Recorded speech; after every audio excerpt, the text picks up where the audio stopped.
जी से जो अपेक्षा थी वो अपेक्षाओं को पूरा करने वाला बजट रहा है। 2 हेक्टेयर से कम भूमि जो किसान के पास है वो देश के सभी किसानों को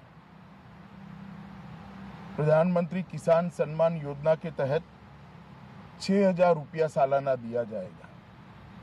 2,000 की 3 किस्तों में ये 6,000 रुपया हर किसान के पास पहुंचेगा और इसके कारण सरकार करीब करीब 75,000 करोड़ रुपए का बोझ सहन कर किसान भाइयों के मदद के लिए खड़ी रहेगी। मैं मानता हूं कि ये कदम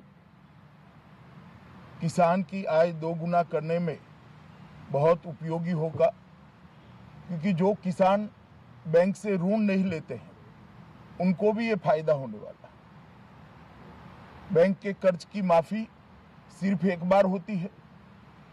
बैंक के कर्ज माफ करने से उन्हीं किसानों को फायदा होता है जो ऋण लेते हैं। देश के करोड़ों किसान ऐसे हैं जो ऋण नहीं लेते। करीब करीब 50% किसान ऐसे हैं जो ऋण नहीं लेते हैं, उनको तक भी ये फायदा पहुंचेगा और ये फायदा हर साल पहुंचेगा।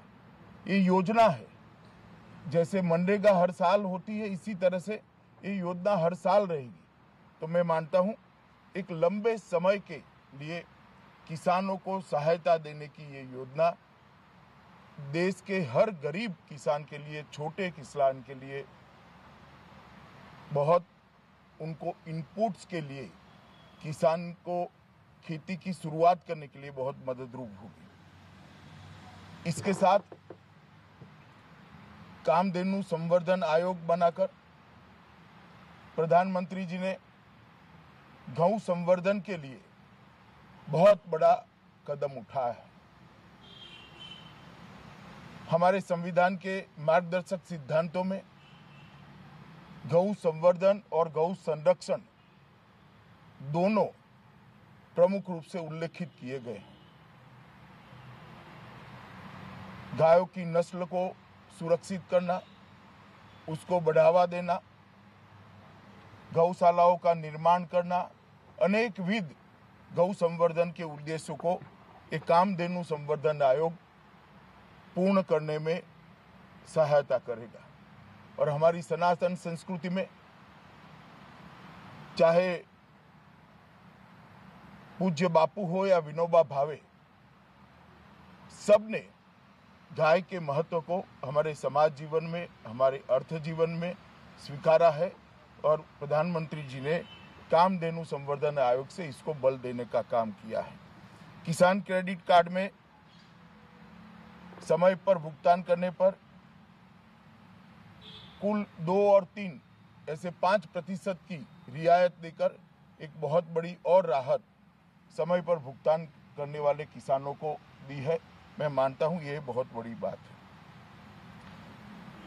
देश के जीडीपी में बहुत बड़ा योगदान करने वाले मछुआरा समुदाय के लिए भी मत्स्य पालन विभाग को अलग से बनाकर एक नई शुरुआत भारतीय जनता पार्टी की नरेंद्र मोदी सरकार ने की है और देश के करोड़ों मछुआराओं के कल्याण के लिए ये मत्स्य पालन विभाग अब सीधी कामगिरी करेगा। इससे मछुआरों का कल्याण करने में सहायता होगी। प्रधानमंत्री श्रम योगी मानधन योजना देश के लगभग 10 करोड़ से ज्यादा गरीब श्रमिकों को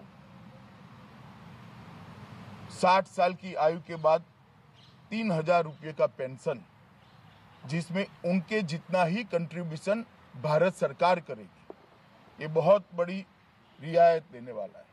छोटा सा ठेला चलाने वाला, पग रिक्शा चलाने वाला, छोटे छोटे काम करने वाले, खुदरा मजदूरी करने वाले सभी श्रमिकों की वृद्धावस्था में ये 3 रुपया उनकी वृद्धावस्था को पार करने में बहुत सहायता करेगा। संगठित क्षेत्र के मजदूरों के लिए भी बोनस और बोनस मिलने की पात्रता दोनों को बढ़ाकर एक बड़ी राहत देने का काम भारतीय जनता पार्टी की नरेंद्र मोदी सरकार ने किया। घुमंतु समुदाय के लिए भी एक आयोग बनाकर घुमंती जातियों के कल्याण के लिए अब सीधा काम करने का एक जरिया भारत सरकार ने इस बजट में शुरू किया है। मैं मानता हूं कि घुमंतु जातियों के लिए भी ये बहुत बड़ी बात है।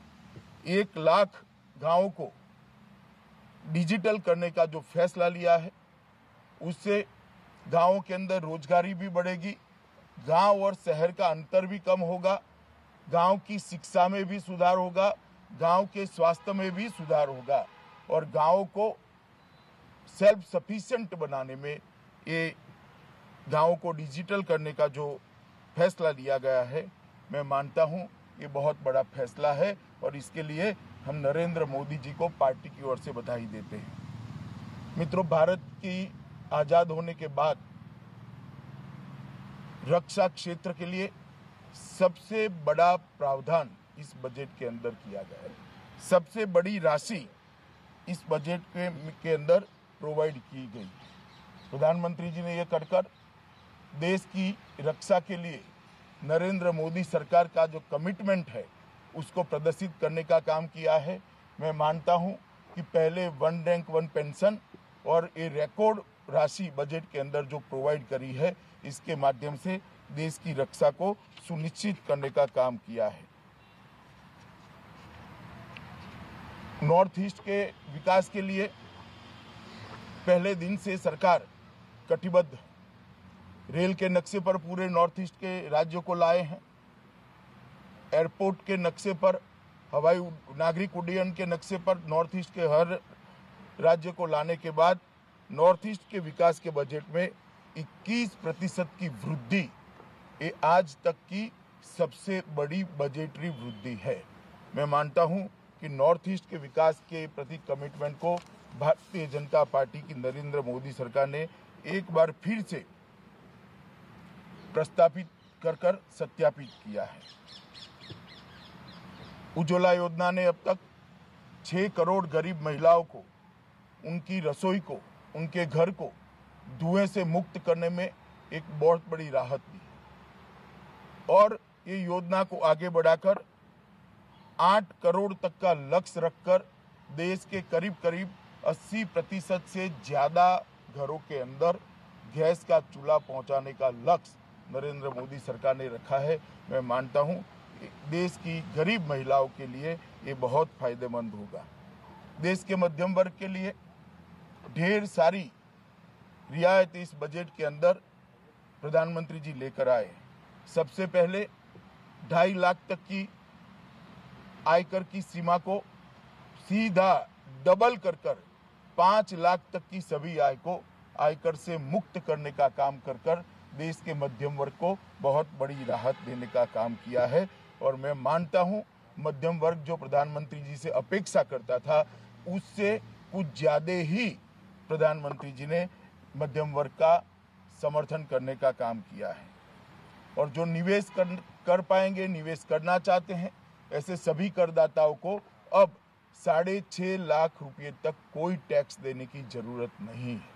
तो एक प्रकार से निवेश जो कर पाएंगे उनके लिए आयकर की मर्यादा 6.5 लाख तक की हुई है और जो निवेश नहीं कर पाएंगे उनके लिए 5 लाख तक की कर दी गई है। और कई सारी रियायतें इसके अंदर दी है। आयकर की मर्यादा के अंदर पहले एक घर का रेंट उनको बेनिफिट कराता था, अब 2 घरों को कर मध्यम वर्ग के कई लोग जो अलग अलग जगह पे नौकरी करते हैं, अपने बच्चों को पढ़ाते हैं, इनके लिए बहुत बड़ी राहत का काम किया है। सीमा को भी 40,000 बढ़ाकर 50,000 तक ले जाने का काम किया है।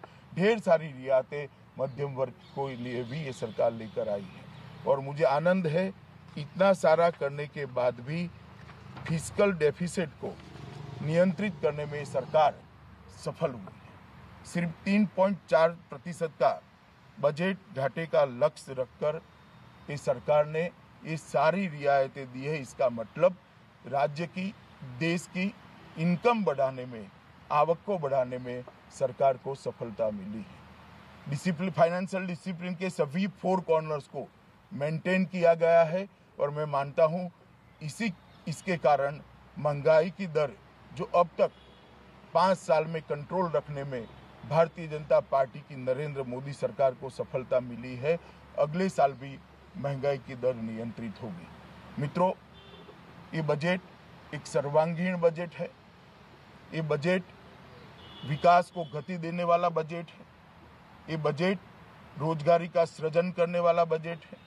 ये बजट लघु उद्योग को उत्तेजन देने वाला बजट है, क्योंकि उनकी बैंक के लोन में भी 2% ब्याज की छूट कर दी, रियायत दी गई है।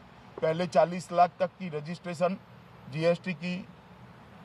जीएसटी को 40 लाख के कारोबार तक फ्री कर दिया गया और अब उनकी लोन में 2% की रियायत देकर लघु उद्योगों को भी बहुत फायदा देने का काम भारतीय जनता पार्टी की मोदी सरकार ने किया है, जो देश में रोजगारी का सृजन करेगा, देश के किसान को इनपुट्स के समय जब उसको चाहिए तब मदद देकर इसके उत्पादन को बढ़ाने में मदद करेगा, देश की गौ माता को संवर्धित और संरक्षित करने के लिए कामधेनु आयोग अपनी तरह से काम करेगा।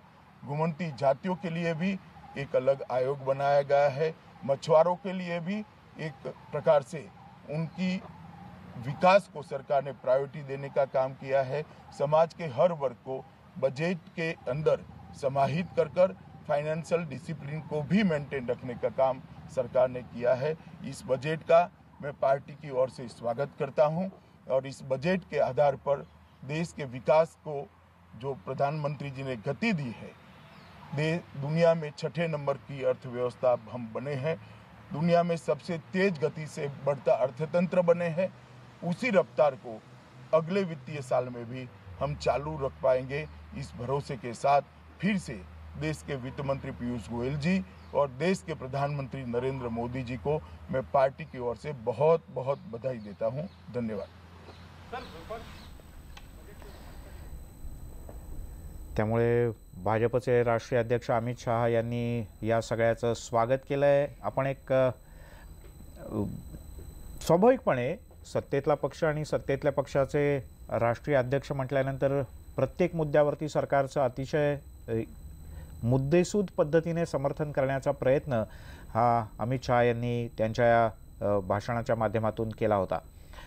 आपल्यासोबत विविध क्षेत्रातले मान्यवर आहेत, त्यांच्याकडे आपल्याला जायचं एक छोटासा, अगदी छोटासा ब्रेक घेऊयात, लगेचच परत येतोय। पाहत रहा न्यूज 18 लोकमत।